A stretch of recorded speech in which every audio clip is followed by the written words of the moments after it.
Hey everyone, how's it going? So whether you're a fan of the Pokemon anime or maybe Smash Bros. Melee, Pichu is a pretty iconic Pokemon for being the pre-evolved form of the series mascot Pikachu. But unlike Pikachu, which while not a great Pokemon, has some positives to it, Pichu, not as many. So let's first talk about its stats. They're bad. Of the 650 Pokemon up until Generation 5, Pichu, in terms of its average base stats, is tied for the 10th worst. That's bad, but it gets even worse, because Pichu's defensive stats, specifically its defense and its HP, are both bottom 5. Again, out of 650 Pokemon. So that's going to be really tough for us.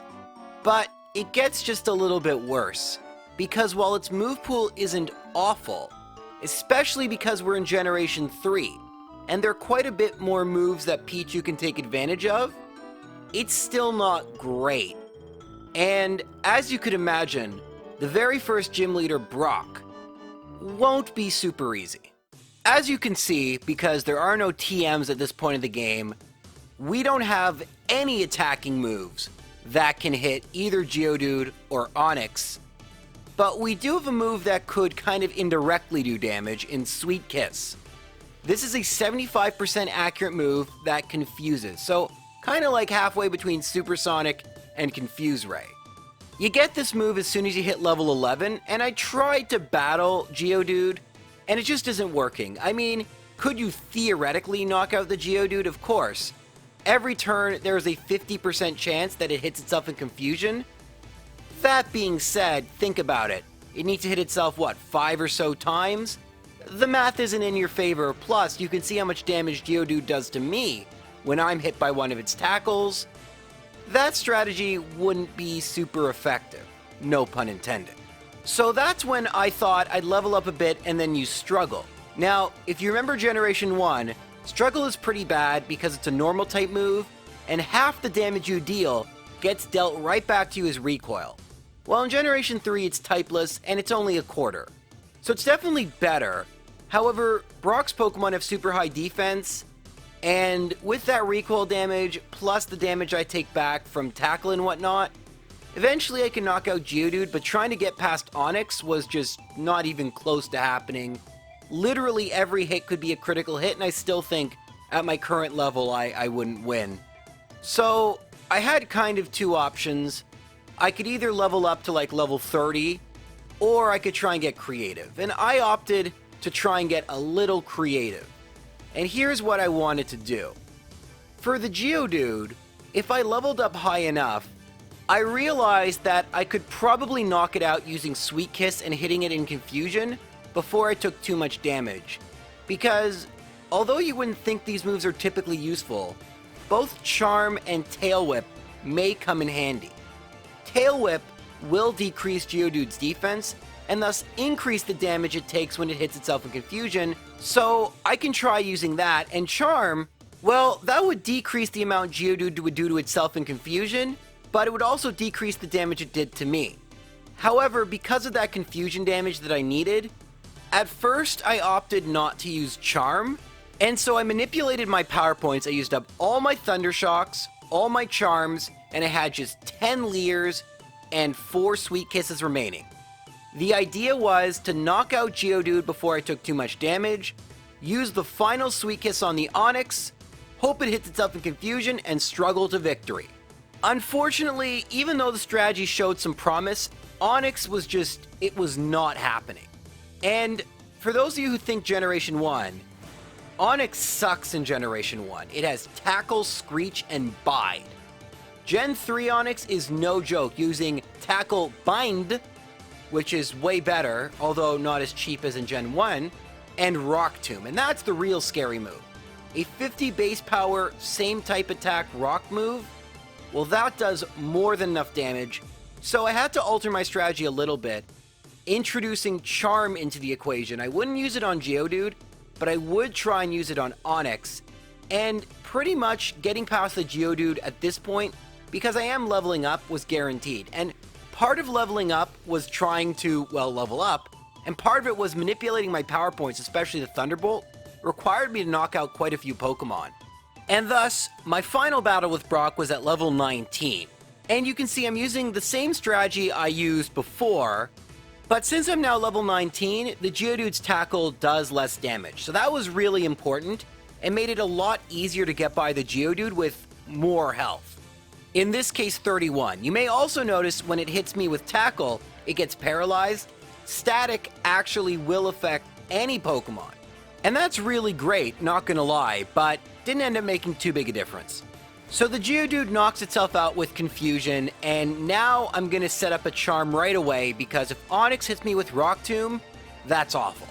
And Suicune has a 25% chance to miss, so I go for the Charm, it goes for Rock Tomb, but it misses.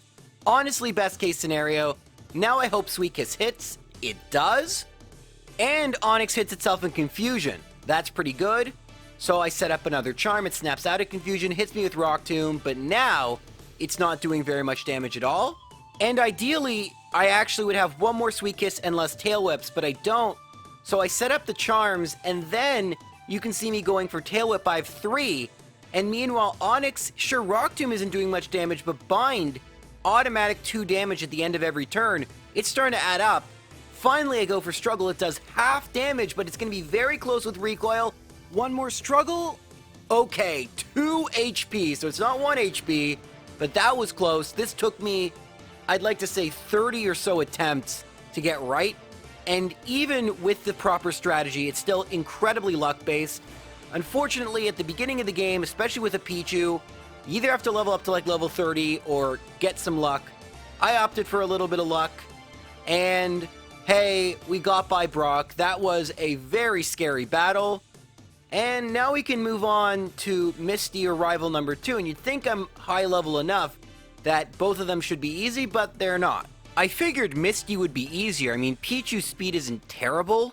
Plus, I have an electric move, so I figured it would be fine. I was so wrong. I don't even knock out Staryu in a single hit. Thankfully, it doesn't attack me. However, once I knock it out, Starmie uses Water Pulse. You can see it just outsped me, and it nearly one-shotted. Thundershock's not even doing half damage, so yeah, I guess we're going to Rival number 2.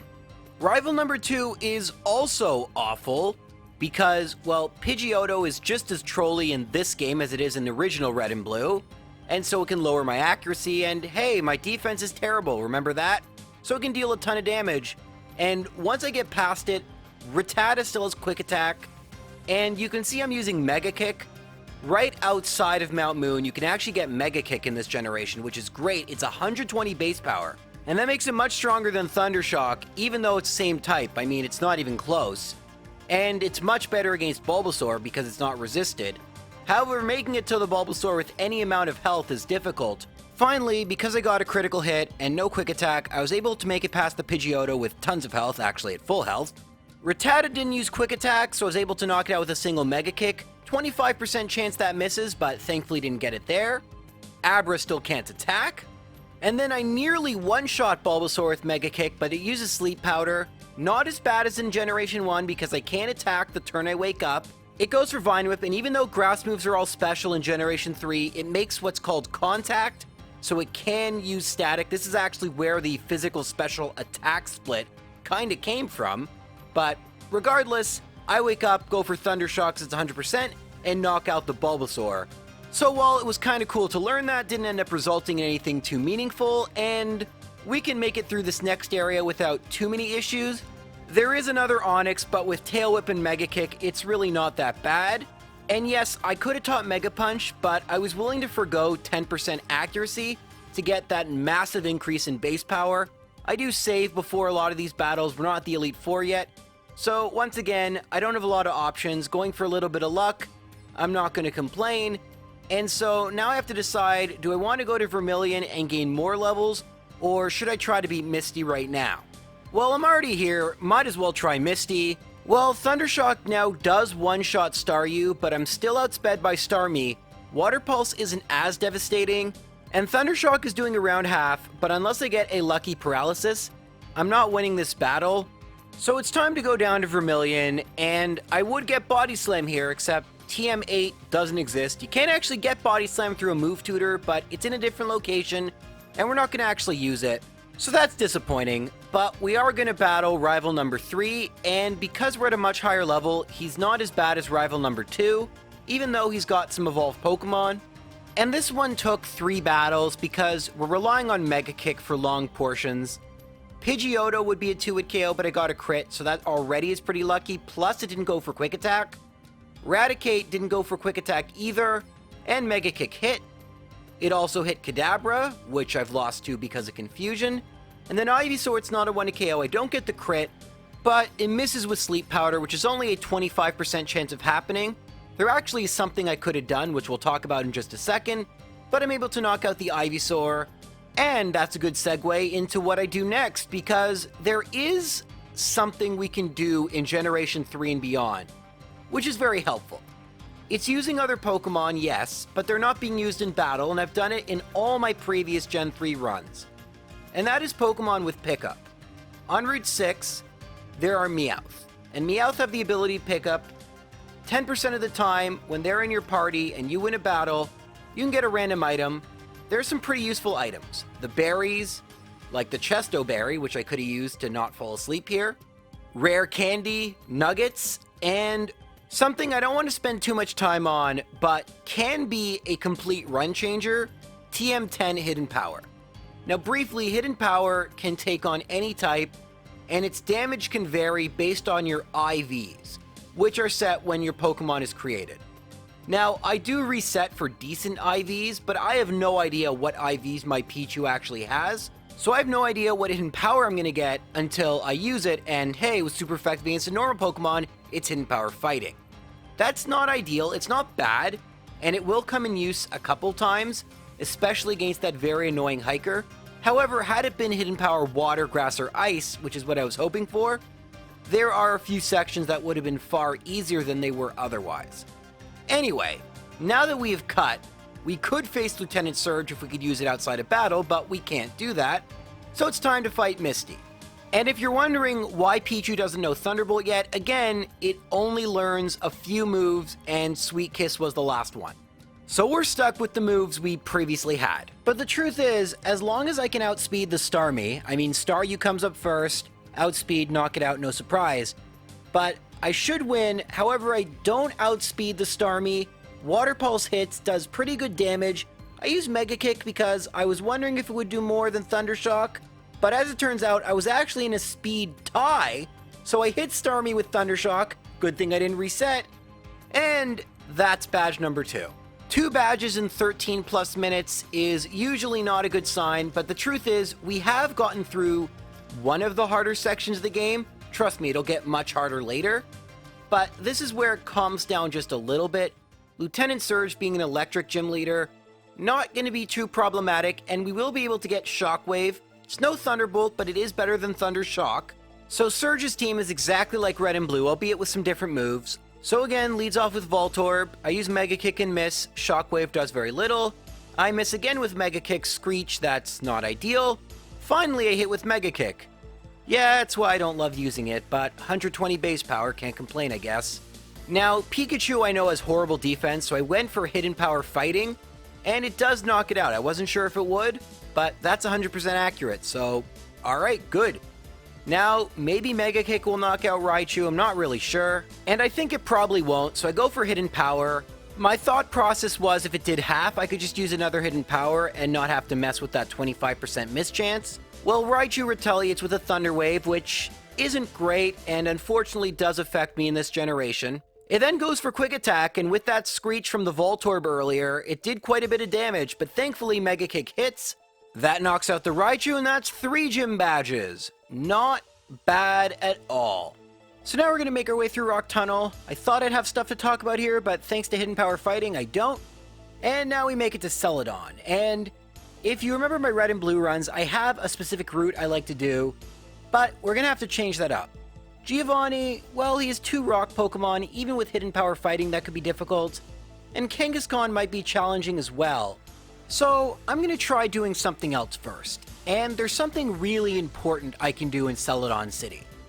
You see, the Rocket Game Corner sells a TM I could really use. TM24 Thunderbolt. It is still base 95 power, it is still amazing, but I need 4,000 coins. It is actually a little easier said than done when you're not trying to rush. Tons of money available, nuggets, trainer battles, etc. And especially against Kangaskhan, I would feel better if I already had Thunderbolt. I can also buy the TM for Iron Tail. I don't do that just yet, but I could, and that could help me against the rock Pokemon. And after battling a bunch of trainers, I decide to try and battle rival number 4. I actually go and get the TM for return. It is less powerful than Mega Kick by a little bit, however it's 100% accurate, so I'll take that consistency over the extra power. 100 base power, I can't complain. And with that, I can face rival number 4. I had a bit of trouble against him. I didn't really know what to do, but I figured out a strategy, and I think it's kinda neat. Once again, he leads off with Pidgeotto. I really don't want to see Quick Attack, but that's okay. Static doesn't matter, Shockwave will take it out. Now I get hit with Intimidate. That's really annoying, because I'd like to use Return on Ivysaur. I will use Shockwave and knock out the Gyarados in a single hit. And another Intimidate. Great, so I'm down 2 in attack, but Shockwave still takes out the Growlithe. That's at least a good thing. I wasn't sure if it would knock out Kadabra, but it does. So all we have left is Ivysaur, but we're stuck with either not very effective Shockwave or -2 Return. Well, I opt to go for Tail Whip, and it always uses Sleep Powder turn 1, but I realized, hey, I can pick up Chesto Berries with Pickup, and I just need to equip that. And I did. So I woke up. With that Tail Whip drop, Return does half damage. I thought it would use Sleep Powder again, but it goes for Poison Powder. Perfect. I knock it out with the next Return. Not too difficult. Pickup definitely coming in clutch because of the Chesto Berry, but man, those 2 Intimidates really make this battle a lot more annoying, and this is where a Hidden Power Ice, for example, would have been super useful, since it would have been a special attack and would be unaffected by the Intimidates. Anyway, because I need money for coins for Thunderbolt, I battle all the trainers, even though I don't have the Silph Scope yet. The Pokédoll thing doesn't work, even though I wouldn't do that anyway because it's a glitch. And after beating all the trainers here, I figure another easy way to get some money is by battling the trainers in Erica's gym. And I decide, well, I'm here anyway, let's try and battle Erica. Well, as it turns out, on the first turn, Victory Bell loves to use Stun Spore. Unfortunately, in this generation, that will affect Pichu, and that really makes the battle difficult. It was the reason I got hit by a Giga Drain by Tangela, so I decide, okay, I use the Chesto Berry, why not use a Cherry Berry? I have a bunch of those. And so I equip that and see if that would make a difference. I figure it would. Sure enough, another turn 1 return by me, another Stun Spore, but this time I'm healed right away, and I knock out the Victory Bell, so I can make it to Tangela at full health and with my normal speed. Tangela also does the exact same thing as it did the time before. I go for Return, it goes for Ingrain, which is completely useless, and I use Return again, so we only have one more Pokemon. And it's Vileplume, it also knows Stun Spore. I go for Return, it does decent damage, it goes for Stun Spore. That's not good. And it could have missed, but it didn't. Giga Drain, that's awful because Return won't knock it. Oh, it came really close, but it still didn't knock it out. And this is going to be a close one now. Especially that Erica uses a Hyper Potion. I go for Return, I'm doing really good damage. So I might be able to knock it out if I get a favorable range. That is, if Giga Drain doesn't knock me out. Okay. Alright, that was pretty good luck, I think. I think I benefited from 2 different ranges there. I think Giga Drain could have knocked me out, and I think Return had a very solid chance of not knocking out Vileplume. But hey, I'm not really going to complain. I mean, I'm at a really high level, and these battles are still really tricky. And I think that just goes to show you how difficult this run really is. Having said that, Giovanni didn't end up being too problematic. I used 2 hidden powers on both Onix and Rhyhorn, although it used Scary Face, and that made a difference, because Kangaskhan uses Fake Out, so I flinch, and then it uses Bite, and that did next to nothing, but it would have probably knocked me out the next turn had I not got a lucky Paralysis. Again though, if Rhyhorn wouldn't have used Scary Face, or I spent the coins to get Iron Tail, probably wouldn't have to worry, but hey, first try victories are first try victories. That said, the Marowak, which I never talk about, a wild Pokemon, I lost multiple times. 1 Bone Meringue, it hits twice by the way. 1 hit knocks out Pichu. I'm at a much higher level, that is how weak this thing is. And that is something that's really hard to portray well in an edited video where I mostly show my victories simply to save time, is that Pichu can lose almost every single battle because typically it doesn't take many attacks to knock it out, even at this high a level, and yeah, I could grind to an even higher level. Eventually that'll stop working, we can only level up to level 100, and I have a feeling even that might make some battles kind of tricky. But we'll see, long ways away. And now we get to the part of the game that can give certain Pokemon a really big challenge, and guess what? Pichu struggled mightily against Koga. A single sludge from Muck, I mean, you can see how much damage that just did. As for Rival Fivel number 5, yeah, I just did that. I make much better headway against his Pokemon. In fact, on back-to-back occasions, I'm able to make it to his final Pokemon, Venusaur. The problem? In both cases, I was at just a sliver of HP, and after 2 Intimidates, I don't really have anything useful to use against Venusaur. So, something has got to change, and I either need to level up or try and be a little bit more creative. So I got to thinking. At first I thought, okay, let's level up a bit more and battle Koga, and I do make a bit more headway. But no, again, like Rival Fivel, it's just not really happening. It's closer, but unless I get incredibly lucky, which you know I really don't like to be the strategy, I won't win. And then I looked at Pichu's moveset and I thought about something. There is a move that I never use in Generation 1 because it's locked behind the game corner, but is available as a tutorable move. That move? Substitute. Substitute takes away a quarter of your HP, and you can't get hit with status moves. It also, I believe, blocks things like Intimidate in this generation, and you take no damage until the substitute breaks, which is until something would do the amount of HP the substitute took up. So this can be very helpful if you want to set up against certain weaker Pokemon, say a Coughing, and thus have an extra hit against a more powerful Pokemon, say a Muck or a Weezing. And let's look how that plays out. Well, it took many attempts and a lot more leveling up, but eventually I figured out something that could work. So Coughing, typically about 80% of the time will use Smokescreen, which is great because it won't affect me behind a substitute, so I can safely use it. You also see I have leftovers. Getting that is a huge pain, requires me to catch 30 Pokemon, get the item finder, annoying as all heck, but it helps. Anyway, the Smokescreen failed, Thunderbolt's a 1-hit KO, bye-bye Coughing. Now Muck usually uses Minimize, I get a really lucky critical hit, but it goes for Acid Armor. That is the best case scenario, because I'm only using special moves. However, the critical hit's not all good, because I put Muck within healing range, Koga uses a Hyper Potion. They are not retroactive, unlike in Generation 1. In Gen 1, Thunderbolt would have gone first and it would have knocked it out, but they work normal in this game. And so Thunderbolt does, well, I don't know, just under a half. So it's going to be a 3-hit KO. And because of that, I decide to go for Return, so Koga will not heal again. Koga, unfortunately for him, goes for Toxic. I guess the AI doesn't realize I'm behind a substitute and that won't work. So Thunderbolt's able to take it out, and now you see the leftovers coming into play. I'm at full health going into the final Coughing, which I will knock out with a single Thunderbolt, meaning I'm at full health going into the Weezing. So long as it's a 2-hit KO, which it should be, I win. And after Thunderbolt 1, I get a Smokescreen. I win. Now, this did take like 5 or 6 attempts. If you don't have the substitute already set up before the final Weezing, it can use Sludge and just do a ton of damage. The Muck was super RNG. It didn't use Sludge a single time in this battle. Typically it did. The first Coughing could also use Self-Destruct, or the second Coughing, which would destroy your substitute, and Weezing would just attack again and again. So it was a bit of a luck-based strategy, but I didn't want to level up more, and it was creative. So I'm proud of it, and I'm keeping it, and we're moving on. And as you could expect, now they've beaten Koga, maybe it's time to beat rival number 5. And I thought of using Substitute, it wasn't really working against him, so I opted for a much simpler approach. Unfortunately, Pidgeot uses Quick Attack, that's annoying, but I knock it out with a Thunderbolt. I then knock out Gyarados after an Intimidate, and Growlithe after an Intimidate with Thunderbolt. Alakazam, even though it has special defense, which isn't as high as its special in Gen 1, still isn't a 1-hit KO with Thunderbolt. It goes for Future Sight, which is much better than attacking me, so I'll take that and I knock it out. And now we have Venusaur.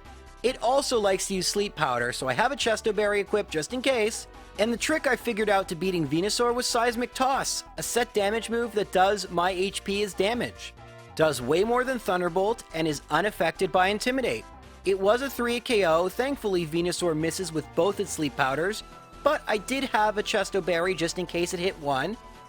A little bit of a lucky ending, sure, but overall, Seismic Toss, another move that's a TM in Generation 1, tutorable in Generation 3, another move you'll almost never see me use, but hey, was a massive difference maker in this battle. It also helped against Giovanni, which took me many attempts because he has a Nidoqueen. And unlike rock Pokemon where I could potentially get Iron Tail, I don't have anything that helps against Nidoqueen. And again, it's why I think Hidden Power Ice may have been very useful. Heck, Hidden Power Water would have worked too, but didn't get those. Basically, the strategy is hope they either miss or use their weaker attacks because they just attack at random, and then just use my powerful attacks. I got a lucky crit against Nidoqueen with Return, and Kangaskhan, thankfully, I was behind his substitute when he used Fake Out, and I was able to take out with 2 Thunderbolts. Took like 7 attempts.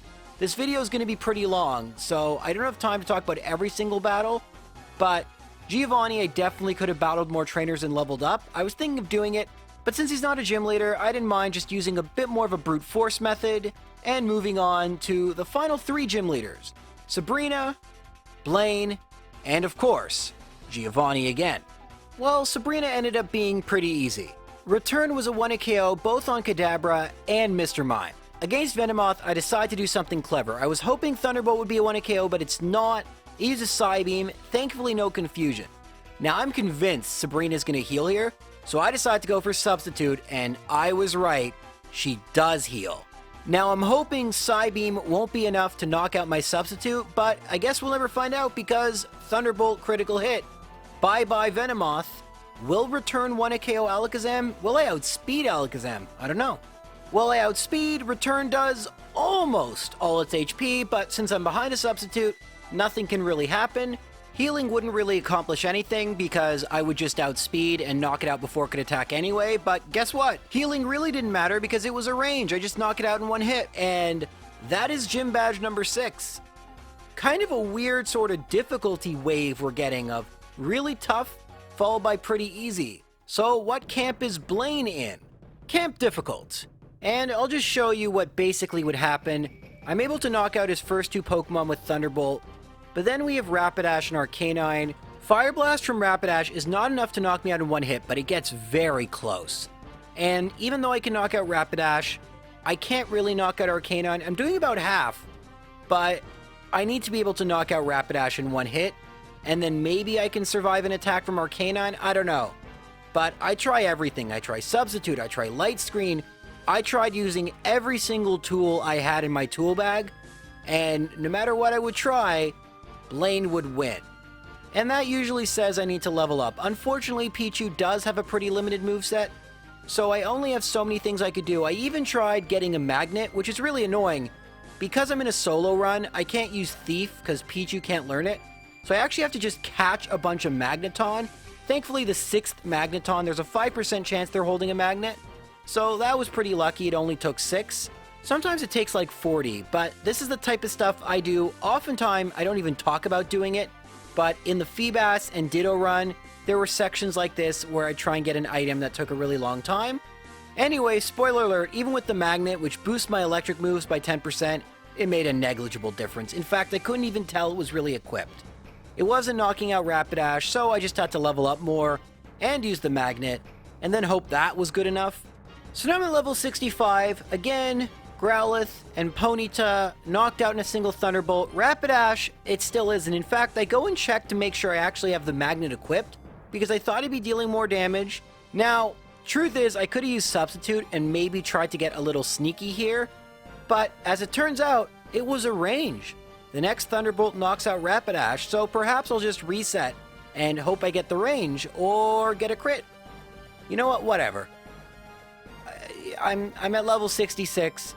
I think we understand Blaine is difficult. I could level up to level 70. A few more levels and I'd 1 KO Rapidash because it's already a range. And even if I miss, I could use Substitute and then potentially get a second chance at getting the range. So, truth be told, it wouldn't have to be that lucky at this level. I'm good with it, I'm moving on. I mean, heck, we have the ground-type gym leader coming up. I don't even know what I'm gonna do. Giovanni looks so difficult. We have Rhyhorn, the two Nidos, a Dugtrio. Like, man, this is not looking good for a Pichu. What the heck? And of course, I lose a whole bunch of times. I mean, heck, his opening Rhyhorn has Earthquake. Look how much damage that does. I actually use my rare candies and level up, so I'm at level 75. It does all damage. Pichu, terrible defense. What am I gonna do? Obviously, I'm gonna level up more, but I think it's time to get rid of Seismic Toss and to start using Iron Tail. Yeah, it's another 75% accurate move. I don't miss that, but it could potentially knock out Rhyhorn in one hit. Let's see if that works. I'm at level 79. Please hit. Okay. That is good. I don't know what I'm going to do with the rest of the Pokemon, but at least we knock out the Rhyhorn. That is progress. Now, Dugtrio is really bad defense and HP, so I do knock it out with Return. Okay, but the ones I'm worried about are Nidoking and Nidoqueen. Well, Return does, I would say, about 80% or so, but Earthquake knocks me... Oh, doesn't knock me out, but comes very darn close. So I can knock out Nidoqueen. Of course, there's a chance for a Poison Point. 30% chance when I hit it with a contact move I get poisoned. Doesn't happen here.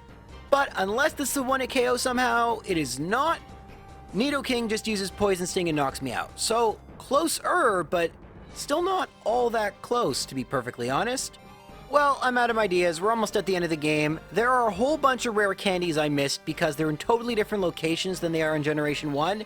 And there's the Sevi Islands I've yet to explore. I'm going to battle all the rest of the trainers, collect a whole bunch of rare candies, and guess what, guys? I'm at level 90. That's right, I'm at level 90 to face the final gym leader. If that doesn't tell you this run is super difficult, I don't know what will. But okay, I'm at level 90. Let's do it. Please hit with Iron Tail. Thank you, that's Rhyhorn. Dugtrio, of course, will be a 1-hit KO, and here's the moment of truth. 1-hit KO against Nidoqueen? No. And there's the Poison Point. And now let's see how much Earthquake does. A lot. And after poison damage, yeah. Level 90. I'm more than double the level of this Pokemon. And I lost. Wow. Now, I'll equip the Pecha Berry so that I can heal myself if I get hit with poison. That may help a little bit, but I don't know. Let's just try again, I guess. Alright, so Rhyhorn, Dugtrio, and now Nidoqueen. Alright, no Poison Point. That's good. It heals. No Poison Point again. It heals. Eventually, I'll knock this thing out. He'll stop healing. Or I'll get a critical hit. Doesn't actually matter because I outspeed, so I would have knocked it out before it could attack again. Now, Nidoking has slightly worse defense, so I may knock it out in one hit. Especially if I get a critical hit. I think it would have been a 1-hit KO anyway, but whatever.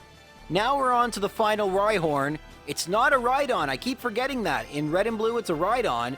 And, of course, because it's a Rhyhorn again, I knock it out with Iron Tail. And, yeah, you'll see me reset there because I wanted to battle Giovanni just one more time to make sure I didn't get too lucky on Nidoking and that the strategy was at least consistent. It was. I beat him again. And in this battle, I used Substitute, a slightly different strategy. It worked just as well. But turns out I didn't even have the Pecha Berry. I equipped a Cherry Berry for paralysis. Just a mistake. But I won a second time. I'm more proud of that first battle. It doesn't matter. They both count. Well, I guess only the second one counts because I reset. But we're done. 8 gyms. Regular season over. But that's scary. Usually we have so much wiggle room to level up for the Elite Four in case they're really problematic. I mean, type-wise, they're not looking as bad. Bruno, funny enough, could be really difficult. Wow, I can't believe I'm saying that. But forget the Elite Four, we got rival number 6. And he wasn't actually that bad, just took me a couple of tries. Pidgeot once again led with Quick Attack, that's annoying, but I knocked out with a single Thunderbolt. Now the rival has a Rhyhorn as well, but luckily Iron Tail, so long as it hits, will knock it out in one hit, just like we saw before. Just like the last 2 battles, we have Gyarados and still Growlithe, both of which are knocked out by a single Thunderbolt, and both of which hit me with Intimidate. And then we have Alakazam. I'm thinking Thunderbolt should want a KO at this level, and it does. But now I don't have Seismic Toss anymore, I've deleted it, so I have to find a way to try and beat Venusaur with Thunderbolt. So I go for Thunderbolt, it goes for Growth. That's not a good sign. I go for Thunderbolt again and it goes for Synthesis. So, alright, if it's going to keep using status moves, let's try and set up a substitute. And look at that, another growth. That might be the turn we need, because now I can use Thunderbolt. And sure, finally decides to use Razor Leaf, but too little, too late. Thunderbolt knocks it out, and that is rival number 6. So he wasn't so bad, but the Elite Four, I mean, if Giovanni took to level 90 and the Elite Four is much harder than him, I'm gonna have a much harder time because I don't have many levels to gain at this point. I can only go all the way up to level 100. And I hope I don't have to go all the way that high, but I may have to. Well, just to be safe, let's battle all the trainers left in Victory Road, and what's left to do? Cue Ice theme, let's battle Loralee, and Loralee looks to be pretty easy because she has 4 water Pokemon. I have Thunderbolt, and every single one of them is a 1-hit KO with Thunderbolt. Weirdly, this is the only battle, I think, where Jinx somehow came up after Lapras. I don't know why that happened, but it's a 1-hit KO with Return. Alright, that one's not looking too bad. But we have Bruno who has 2 Onix, and unlike in Gen 1, or Red and Blueno, if you will, they have moves better than a 60% accurate Rock Throw. They have Earthquake. And that could be a bit of an issue. Well, not against the first Onix. I go for Iron Tail.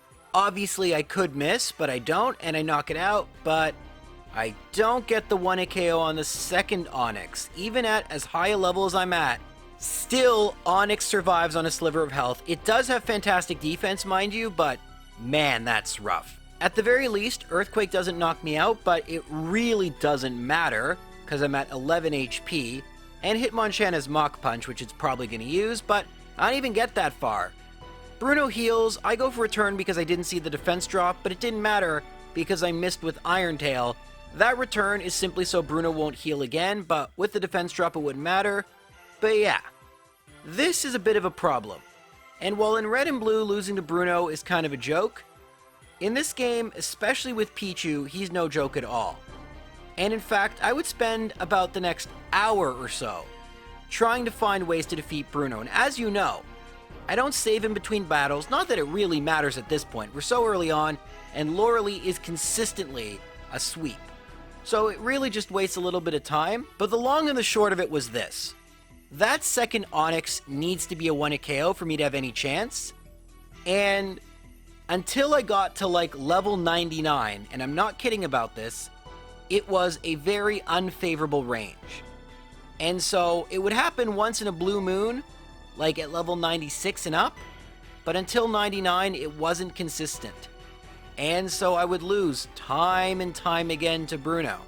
And like I said, even if I got past Onix number 2, Hitmonchan, if I was at low health, would just use Mach Punch and knock me out. But finally I'm able to make it past the Hitmonchan. Now let me explain how I did it. I figured out that the first Onix will always lead with Rock Tomb, or almost always lead. About 95% of the time it will use it. And it doesn't do enough damage to knock out my substitute, and it can miss 20% of the time, so I have an extra hit. Then I pray for the unlikely 1-hit KO. I don't get it. It knocks out my substitute with Earthquake, but it's going to heal. It has a defense drop, so this will definitely be a 1-hit KO so long as I don't miss. And I actually have 2 opportunities. Well, I only need 1, I knock it out, but here's where the Hitmonchan becomes obnoxious. Thunderbolt is not a 1-hit KO. Very close, but not quite. And I do have the Magnet equipped. Thankfully it missed with Rock Tomb, but that is not ideal.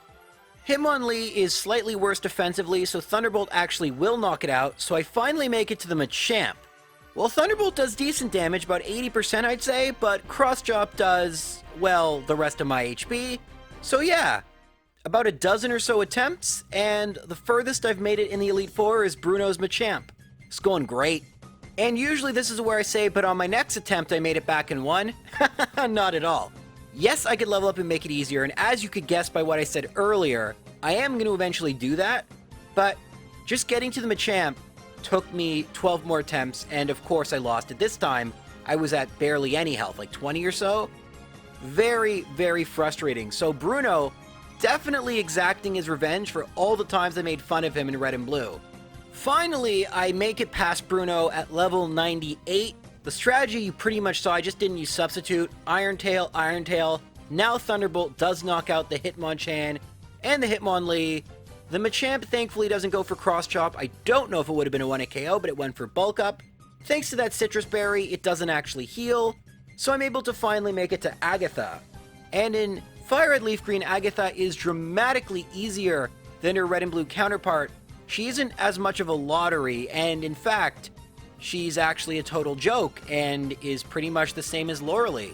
And thus, we have 1, 2, 3, 4, 5 Thunderbolts! But yeah, it's about as easy as that. Again, very important to note, the special attack, special defense split really makes Agatha a whole lot easier because her Pokemon, especially the Gengars, aren't nearly as bulky now. And I'm not entirely sure if this would work in Red and Blue, but who cares? I mean, I know Pichu's not a thing, but we're at Lance. He's going to lead off with Gyarados, and it's going to use Intimidate. So that's going to already lower the attack of something like Return, which I'd otherwise want to use against his Dragon Pokemon. Then again, Dragonair is not the scariest Pokemon. Why talk about it? Let's just show what happened the first time. Alright, well, it goes without saying Thunderbolt knocks out the Gyarados, but Dragonair, it's going to resist, and I now have the weakened attack, but I decide to go for Substitute. It goes for Dragon Rage, but as you can see, Substitute took away exactly 40 HP, so at this level, it breaks my Substitute. One level higher, it would not. That sucks. Well, Thunderbolt does way more than 50%, which is great, and it goes for Safeguard a little too late because it's already paralyzed, and I'm able to knock out Dragonair with one more Thunderbolt. Now I decide to go for Substitute again. This is actually to prevent against Hyper Beam, because they have to recharge, so that would be a smart play. Instead I get Thunder Wave, and hey, the Substitute protects me against that, so that works. And because I'm behind a Substitute, even if Dragonair attacks, I can knock it out without taking any more damage. And would you look at that, Hyper Beam. Well, because Dragonair is going to need to recharge, I can actually set up another Substitute, which will help me out against the final two Pokemon. Dragonite, obviously I'm worried about as well, and it is normal effective this time, but it's a much bulkier Pokemon. Well, Thunderbolt does, I'd like to say 60-70%, and it goes for Outrage, which is fine. I should knock it out, but unfortunately, all the final Pokemon have Citrus Berries, and I'm not sure if I'm going to do enough damage.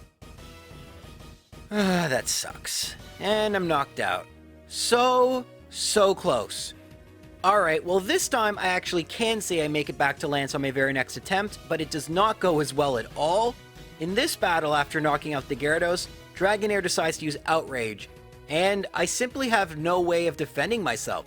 I can keep going for Substitute and hope Outrage runs out, and then Dragonair hits itself in Confusion, but that didn't happen, and I lost to the first Dragonair. I really want to see Safeguard or Hyper Beam, and if I level up Dragon Rage, that's the only move I don't want to see, and of course that's what I happen to get. And so I have to do the battles all over again, but we're pretty lucky that 2 of the 3 are just auto wins, essentially. It really is only Bruno that can give me a hard time, and that's only if I get some unfavorable ranges, which if I'm careful and use a Substitute, I actually can stack the odds in my favor even better, especially if I keep that Substitute for the Machamp. And in this attempt, that is exactly what happens. I'm able to set up the Substitute early on, keep it all the way through Bruno's other Pokemon, and then I'm able to withstand the Cross Chop. It can miss, but that is why you set up the Substitute. It makes the Cross Chop not important. Thanks to that Citrus Berry, it doesn't heal, and we can easily make it past Agatha again. None of her Pokemon are ranges, so it's really nice. It's just Bruno, and this is actually now 3 consecutive attempts I've made it to Lance. So clearly level 98-99, that's the level I need to be at, but we have yet to beat Lance. We're 0 for 2. Let's see if we can get a bit better luck with Dragonair. Alright, so let's knock out Gyarados, go for Substitute, and Safeguard. That's really good. Now we are guaranteed to knock out Dragonair. So we use Thunderbolt, and look at that, Dragon Rage. You may have noticed that I actually leveled up to level 100, and like I said, if I did do that, then Dragon Rage would no longer take up my Substitute, so we get to keep that Substitute for Dragonair number 2. Pretty good. And speaking of Dragonair number 2, Thunderbolt, Thunder Wave. Doesn't affect me behind a Substitute, so I'm able to knock out Dragonair number 2. And this should be good against Dragonite, especially now that I'm a level higher, so Thunderbolt does, actually looks like less damage this time around. But it's not really important because Dragonite uses Hyper Beam, meaning it's going to need to recharge. That gives me 2 turns to knock it out. I decide to be extra cautious and set up a substitute just in case this doesn't knock it out, but it does. I only needed one turn, it turned out. Now all that's left is Aerodactyl, which for some reason comes after Dragonite, and easily knock it out. Finally, we've made it to the champion. And the champion battle is truly interesting for a few reasons. And in order to explain what I'm doing right now, getting rid of Thunderbolt and teaching Rain Dance and Thunder, we need to talk about Pidgeot. Because Pidgeot only has one attacking move, Aerial Ace. Base 60 power, not very effective. I can easily set up a substitute and stall behind it, setting up a Rain Dance, which makes Thunder 100% accurate. And my hope is Thunder does enough damage that I can sweep through the team, maybe even behind the substitute, but I don't know. But that's enough talking about it. It's time. Let's get to the final battle. Well, I get Sand Attack after I set up the substitute. Why I wanted substitute? I set up Rain Dance. Aerial Ace does not knock out my substitute. You can see I have the leftovers equipped. So I have gotten rid of the magnet, but Thunder should make up more than make up for that lack of power. And I easily knock out Pidgeot with Thunder, but this Pokemon, Rhydon, it's the one I'm most nervous about. Will Iron Tail possibly one-hit KO this thing? No. Thankfully I hit, but it's not close and I'm already at level 100. Can't do anything, my EVs are all maxed out.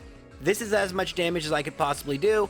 And because Rhydon's in red bar, the champion's gonna heal, so I decide to go behind a substitute. I know Earthquake is gonna knock me out. It's actually crazy how much damage Earthquake would do, I found out after the run. And I'm hoping for a critical hit or a defense drop. Being behind a substitute is very important. However, there is one added side effect of me doing this. I mean, I get hit with another Earthquake, and very luckily, that is my third straight Iron Tail to hit. I knock out the Rhydon, but now the rain is gone, so Thunder is only a 70% chance to hit. So my two moves I'm using now are 70 and 75%. That is not good, but we only have a few Pokemon left. The next one is Alakazam.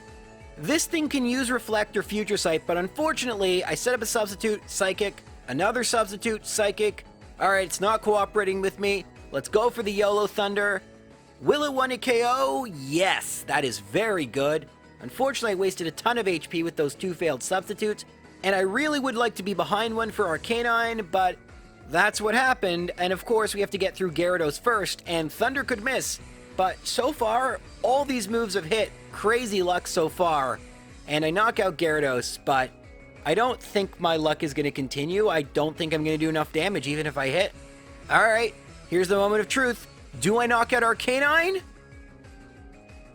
Oh gosh. And of course, Flamethrower knocks me out. Just so you know, I did the calculations after the fact with the exact stats, so I know these are accurate. I had a 56% chance of that one-hit KOing, and I would have made it to the final Pokemon. A 50-50 chance. I didn't know that going in. I literally just found that out right now, but that really sucks. And consider how much luck I got up to that point. 3 Iron Tails and 3 Thunders hitting in a row? The chance of that happening? A mere 21%. But it almost happened once, so maybe it will happen again. I just need to get through these battles. You've already seen them a million times. I mean, the first 3 you should know off by heart by now, especially because 2 of them is just 5 Thunderbolts, or 4 in 1 return, excuse me. I didn't mean to forget about you, Jinx.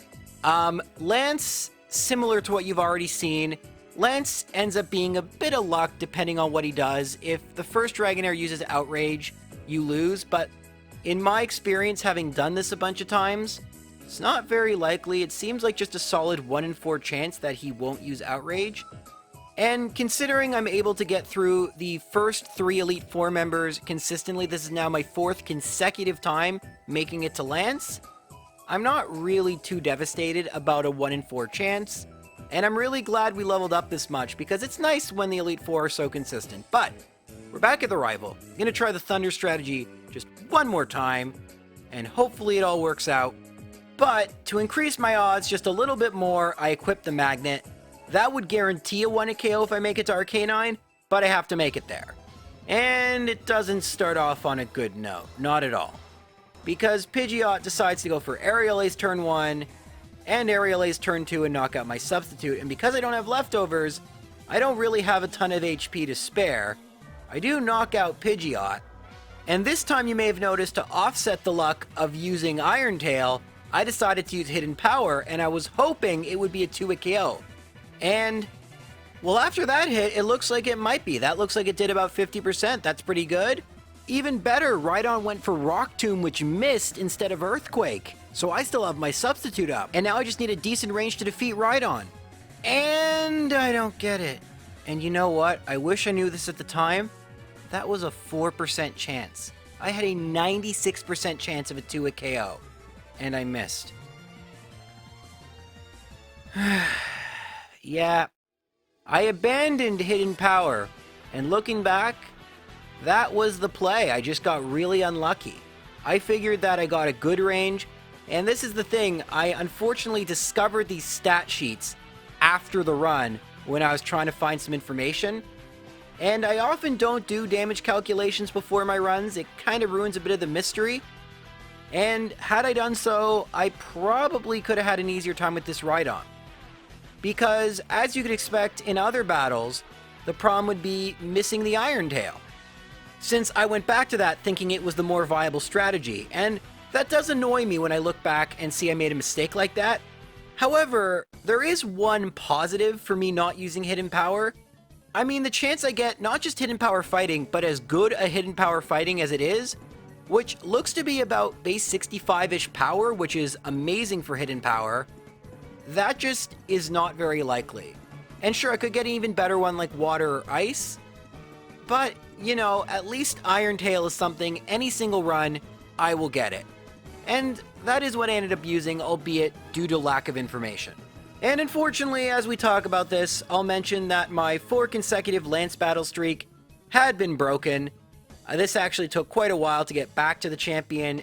I also thought I'd be clever and use Charm in order to lower the attack, and I'd find this out later. Charm took it from knocking out 250% of my health, which is obviously you can't get more than 100, and yeah, it was still over 100, so that was a bad strategy. I even got Tiny Mushrooms, I went to the Mover Learner. I really was trying to be creative. But at the end of the day, yes, we know that Hidden Power was the right play. I also decided when I made it to the champion again, I would abandon the Thunder Rain Dance strategy. Essentially, I was finding that setting up Rain Dance or relying on 70% Thunder was just too risky. I actually don't believe I had any Thunder misses that cost me a battle, but you knew it was coming. So I was keeping Thunderbolt. You may have also noticed that Charm replaced Return. Return was completely unused except for Jinx, and because Jinx is so early in the battle, yes, I actually did lose once because I missed with the Iron Tail, but it wasn't such a big deal. The truth is, there probably was a better move than Charm, but looking through Pichu's move pool, unless I wanted to resort to something like Attract or Double Team, which I hate doing, that is just totally inconsistent luck-based strategy. It's the reason I don't save between Elite Four members, the reason I show you these battles, to prove I don't save between Elite Four members, because, you know, it's also kind of good to see the complete run. But the other one I thought was Protect. If Dragonair used Outrage, it would be confused maybe. That's not how it works in this game. Maybe that's not how it ever worked. I think it does nowadays. Anyway though, it's not entirely relevant. As you can see, overall, getting past the first Elite Four members weren't too big a deal. I mean, Lance could be tricky.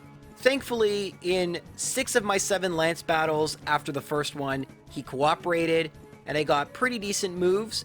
That said, I do get an Outrage this time, but it was the second attack, so I was already behind a substitute, so it didn't really matter. And we make it back to the champion. I have now lost to the champion several times. It's rare. Usually in these videos, the champion is kind of easy, because by the time I've gotten there, I've had to grind up to such a high level and figure out all these strategies that the champ is no problem, but nope. Big problem. We haven't even made it to Venusaur yet. Let's see if we can at least do that in this battle. Well, we're already off to an amazing start. I go for Substitute and I get a critical hit Aerial Ace against me, so the Substitute breaks. Fantastic. I love having less HP. That just works so great. Anyway, I have to set up another Substitute. You'll notice I have switched back to the leftovers, and that does help regain a little bit of my HP. And as you may have noticed, I did end up teaching Protect because well, what else am I going to use? So I'm able to knock out Pidgeot, and my health isn't actually that bad thanks to Protect, so hey, picking something other than Return was kind of a good idea, I guess? I don't know. Now, I decide to alter my strategy slightly for Rhydon. I go for Iron Tail, it knocks out my substitute, and I'm like, you know what? We're not setting up another substitute. I'm not letting this thing heal, then miss. Nah, knock it out. So we do. And maybe that was reckless. Maybe I could have tried for a critical hit or a defense drop, but I don't know. It just didn't feel worth it, and it's knocked out. So we get to move on to Alakazam. Now, in a previous battle I may or may not have shown, Thunderbolt did not knock out Alakazam. And without the magnet, it's not even a range, so I decide to go for Iron Tail in this battle. Thankfully, I don't miss. It was riskier, but I didn't even know if it would 1-hit KO. I was kind of thinking it would because of its horrible defense. I was correct. So we've knocked out Alakazam at least. And I'm glad that, unlike in Gold and Silver, the order is consistent, at least if you use the same Pokemon. So it always goes Alakazam, then Gyarados. If it was the other way around, that would be annoying. I can knock out Gyarados with a single Thunderbolt, no problem. But Arcanine was the one who gave me a big issue last time, and now I don't even have Thunder to deal with it. Well, might as well go for Thunderbolt, not much else I can do, and Flamethrower, okay, that's actually not that bad. 44 HP? It's actually looking really good. The rival's probably going to heal here, but I think we've made it to Venusaur. So he in fact does heal, I go for Thunderbolt, and then he heals again, and I get a critical hit. Alright, well, I would outspeed anyway. I don't think it would have mattered. We'll talk about that in a second. But we've made it to Venusaur. And we've what? Yeah, sorry to be anticlimactic, but Venusaur only has a single attacking move. Solar Beam. It's a 2-turn attack. And so I could use Substitute, or I could use Protect. And I have more than enough turns to knock this thing out. So I'm just going to do that and explain that I had no business winning that battle.